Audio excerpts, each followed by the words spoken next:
I just felt it. I was like, this is the album. It's not a new beginning. It's not the end of something. It's just sort of like planting a flag in the middle of the journey.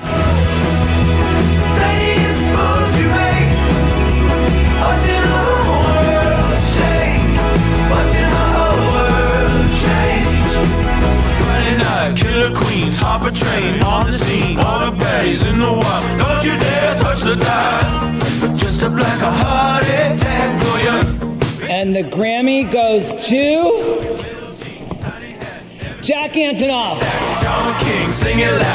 I love you to death, Taylor, and I love all you guys, and this means a lot to me. And give it up for Laura and Ollie one more time. So Jack, welcome back to Vera on Track. We had a Zoom call in 2021. That was during the previous Bleachers release. Way back, still in this kind of pandemic circumstances. A month ago, you won your third Grammy in a row for Producer of the Year. Congratulations, of course. Thank you. And in your acceptance speech, you said, Taylor Swift kicked that door open for me. You explained briefly what it was like to be a producer and get to hear, we'll get it to a big name like the songs. Could you describe what has been that turning point in your career? Well, I feel like there's been many turning points because it's kind of, it feels that everywhere you go, there's always a gate that you have to find a way over, around, or through, or whatever. So for when I was growing up, there was like certain venues that you couldn't play unless you were a certain level of successful. And then it turned into like press, like you couldn't get press unless you need to get around these walls. And then you have the people in your life who help you do it. So it's like Taylor was a person, like Mike, who books Bleachers. He's been booking my shows for like 15 years now. And he always believed in us. Any band I was in before anyone. And, now like the festivals that we get asked to play are the ones that X many years ago he used to beg it to get us to play, Yeah, and it's so funny because you also mentioned in when you got the Grammy Award, you also thanked the people that came to the studio to have dinner with you, for example, instead of eating out. That was pretty like specific for my community because I feel like so many other people I love in my life are like, let's get dinner. And I'm like, yeah, can you do it near the studio or at the and it's so annoying for them, but it's. Because I never want to be far from my work, especially when I'm writing. Mm-hmm. Yeah, so I was wondering, what did the recording process for this Bleachers album look like? Was it also like a lot of dinner time in studio and etc.? Yeah, it's kind of like I usually get up and just think a little bit or whatever, maybe do a little writing at home. And then when I go to the studio, it's just like, like my life is there. Like I know everyone there. People are always coming by. It's like a very alive place. And it's this kind of attic space at Electric Lady, and there's a little roof, and that's where we eat, that's where we party, that's where we hang out. So it's usually just, I like to have a lot of life around it because I think that the more life is in the space, then the more it just shows up on the records. Yeah, let's talk about the new record because it's the first album release on Dirty Hit. I was wondering what made you want to release it on that record label. I mean, I love Jamie, and he just understands what I do and understands the band. And I got tired of the major label system. At least with Bleachers, I felt like there was a failure of imagination. It was always me and the band being like, what if we did this? What if we did this? And kind of everyone being like, like stay in your lane. And that's the whole thing of the Bleachers is like, it's you have to imagine something, like you have to imagine what this band could be, and then we go out and make it reality. And so there's something about being on a smaller label with a smaller team that is more like how I actually thrive best. It's how I make all my records, like a very small group of people making all these big decisions, dreaming about what if we did this, what if we did that. And it just makes more sense. And ironically, it's like, it already feels like by far our most thrilling album campaign. That's great. That's good to hear. And I was wondering because the new album is self-titled, even though it's already the fourth, of course. Does it album feel like more close to you personally, or is there another reason you want to call it Bleachers? It's funny. I just always knew it was self-titled when I imagined it in my head. once I started like really working on it and thinking about it, it was just self-titled to me. And sometimes you get these like feelings and then and then you start to think about it later, what it means. I just felt it. I was like, this is the album. It's not a new beginning. It's not the end of something. It's just sort of like planting a flag in the middle of the journey. After like 5, 6, 8, 10 years or even longer, like you just start reading each other's minds. And I just felt like the band hit this place where I was like, yeah, fuck it. I can self-title this album. I can feel that in my heart because we're actually playing on that level where when we're getting on stage, it feels like there's nothing else exists.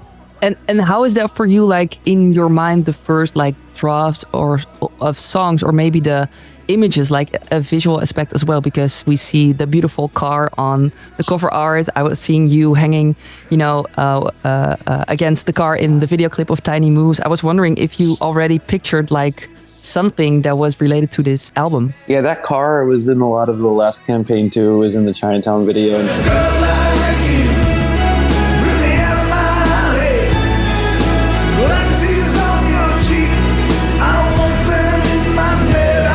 I love it because it represents sort of like past and future. Obviously, for me, the imagery of a car is so evocative because so much of my music feels like it's in motion and feels like it's heading somewhere. And so I like to reframe the car. That we got this picture where I was smiling and waving my hand, which ended up being the album cover on the car, which was really an outtake. It was sort of like a picture like in between. I was doing all these more serious shots and I just sort of waved and smiled because it was like the 5th hour of the fucking day or whatever. And it's funny because we live in a world where lots of pictures are taken, but it's very rare that you see yourself in a picture of yourself. Most of the time when you see a picture of yourself, maybe you agree with me, but for me, most of the time I think, oh, that doesn't look like me. Like most of the time I have a critical feeling about the way I look, or I just don't recognize myself. And so when I got the film back from that shoot and I was looking at the pictures, I saw that picture of me waving and I just thought, oh, that's me, which sounds very basic, but it's actually not. If you think about it, it's very rare that you see a picture and actually see yourself. And so as soon as I saw that, I just thought, that's a special picture. I don't know why. And it reminded me a lot of the feeling I get when I write a song. Like, I don't know why, but I have to say this. And a lot of my work is about that feeling of sort of like, I can't say why, but I have to shout this thing. I have to share this song about this part of my life. I have to go tour and play it to people. And I've really started to embrace that because the more I spend my life doing this, the more I realize that if you know why, then it's not very interesting. A lot of the things that I feel the most compelled to share are coming from this deep place where it's like, I feel this thing and I can't really explain it. So I'm exercising it in real time. So could you explain how that was with Me Before You? Because you said it's your favorite song of the album. Crossfade in the dark, have a smoke, yeah. Take another drink or walk with the news playing. That was me too. That was me before you. Did the lyrics came like immediately to you, or did you wrote down some first thoughts? Because it's about meeting a new love, and as you said, the things that you feel or you can't maybe put into words directly. How was that with this song? If you would like that one happened in real time. Songs come in all different ways, but that one I remember messing around on the Juno with that line. I was just started going, "That was me, boo. That was me before you." So with that one, I said I had "That was me, blue. That was me before you," and then I saw the whole song because I said, "Oh, great! If that's the tag of the chorus, me before you, then I'll write a whole song describing the things I did before you." And it gets very literal, take a walk with the news playing in your earphones, have a drink, my bed was a place for the lonely.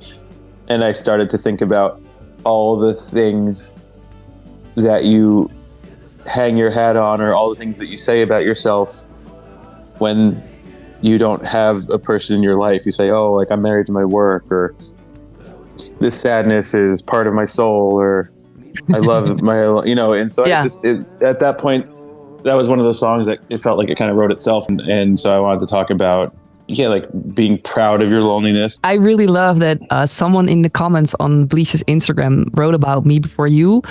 It feels like the kind of music you put on while getting ready to go out to a late night fancy dinner reservation. It's 9 p.m. and you are checking your lipstick in the mirror in the bathroom while this plays from the bedroom.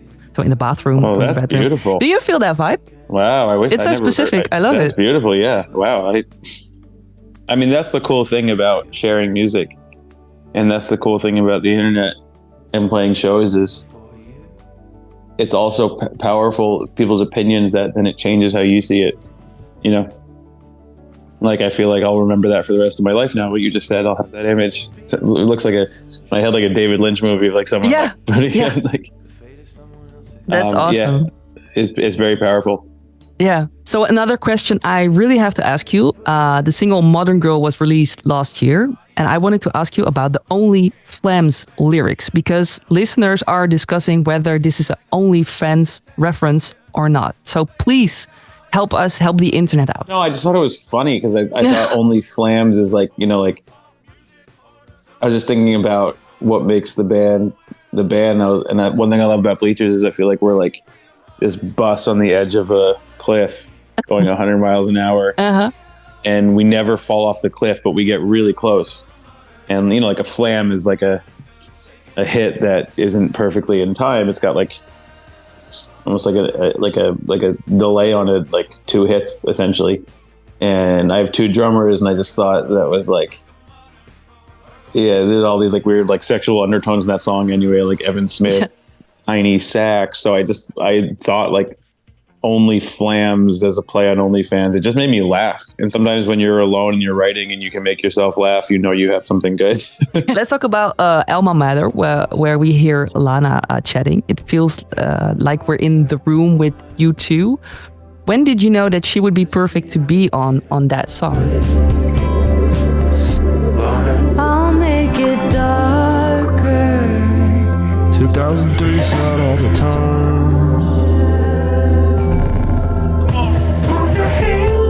Was she already there? Or she was always there. We wrote it together. We wrote it sitting in a room one day, just messing around. And so it was always just this little moment in time captured.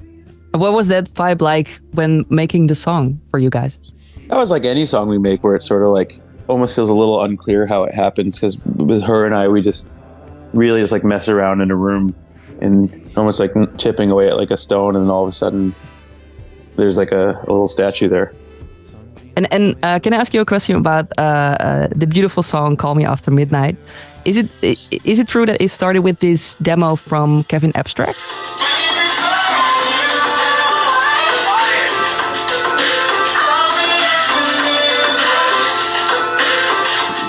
We were messing with that song, and I just took it and ran with it. I just had ideas, kept going.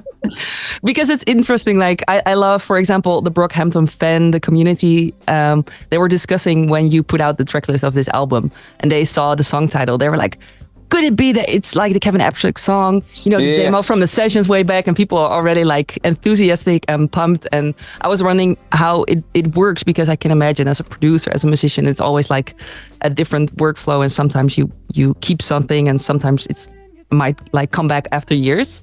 What was it like with this song? Yeah, you just never know when things are gonna hit. Like I'm always just kind of making things, and then it's almost like landing planes, and they just, you know, like some things are just kind of floating up there forever, and then every once in a while something just makes sense, and you just feel it. And when something fits into the framework of an album, you just know it in your gut. I really loved what you described about this record, the personal stories behind it. You've talked about tribute living, a term you used to describe living for a late loved one. Could you describe how that came back for you on this record? It's kind of always with me. So I just thought, I'm thinking about it one way or the other. So I'm either thinking about it literally, or I'm thinking about it on this record. It was more about a departure of creating space to honor someone by also just having a life. Yeah. And starting to remark on more of the other pieces of it other than just grief. It's all baked in, just different sides of it. How was that feeling like? Like something somewhere in you, like was it holding you a little bit back, or did you feel like this is the way like people should be dealing with it?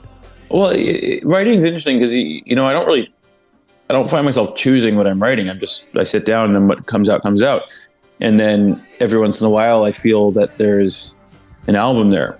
So I don't feel like there's like a choice or even like an opinion about what's the way to do it. It's just more like right now I found myself broadening the spectrum, more conversational in my writing. Yeah. And it interests me. It interests me the same way it would interest someone who's listening. Also, like sometimes when things come like years later and you feel like, oh, something in me has changed, or I don't know, the way about how you are able to write about it, to sing about it like in a different way. Well, yeah, you see it more clear later because you're asking a question, which is typically why you write something, is you have like a burning question. Yeah. And then after a long time, you think, oh, that's what was going on in my life. That's what I was feeling. Yeah. And I have to ask because of ever since, I have to tell you, ever since I've been talking about you and the new record, like the Dutch listeners are kind of firing me with these messages and questions, asking whether you'll come back to the Netherlands. Yes, like Europe I is promise. missing you. Yes, 100%. I think I'm actually going to come.